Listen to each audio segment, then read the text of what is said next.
Hello everyone, welcome back to my channel. मैं हूं माही। तो चलिए शुरू करते हैं आज की खूबसूरत यात्रा। आज की खूबसूरत यात्रा में मैं आपको ले जा रही हूं वृत्त केदार मंदिर के दर्शन के लिए, जो उत्तराखंड के अल्मोड़ा जिले के मासी में स्थित है। आइए मिलकर इस पवित्र धाम के दर्शन करते हैं और अद्भुत यात्रा का आनंद लेते हैं। पहाड़ों की शांति, मंदिर की घंटियों की धुन और भक्ति का एहसास, यहाँ आते ही दिल को एक सुकून मिलता है।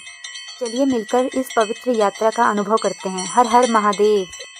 हमने अपना सफर शुरू किया मासी से केदार की दूरी 12 किलोमीटर की है। मासी से हम भक्ति और उत्साह के साथ वृत्त केदार की ओर निकल पड़े। रास्ते भर में पहाड़ों की खूबसूरती, हरियाली, शांति थी, जो हमारे सफर को और खूबसूरत बना रही थी।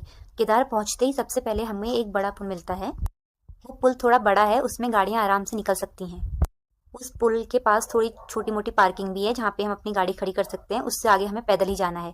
पैदल चलते हुए आगे हमें एक छोटा पुल मिलता है, जो थोड़ा संकरा है और थोड़ा डरावना है, पर शिव शक्ति तुम्हें वहां से भी निकाल ही लेगी। आगे बढ़ते ही हम लोग मंदिर परिसर में पहुंचते हैं। यह पौराणिक वृत्त केदार, जिसे बूढ़ा केदार भी कहते हैं, ये एक शिव मंदिर है, एक प्राचीन तीर्थ स्थल है, जो कि रामगंगा नदी और विनोद नदी के संगम पर बसा है। ताम्रपत्र के अनुसार इस मंदिर की स्थापना कुमाऊं के चंद्र राजाओं द्वारा की गई थी।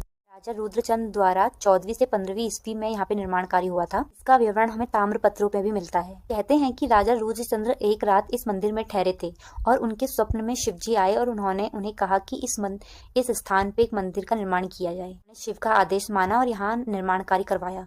मंदिर की स्थापना के बाद राजा की हारती सेना शत्रु पर विजय प्राप्त की। तब से इस मंदिर पर श्रद्धालुओं की अटूट आस्था है। वृत्त केदार को भगवान केदारनाथ की मान्यता प्राप्त है।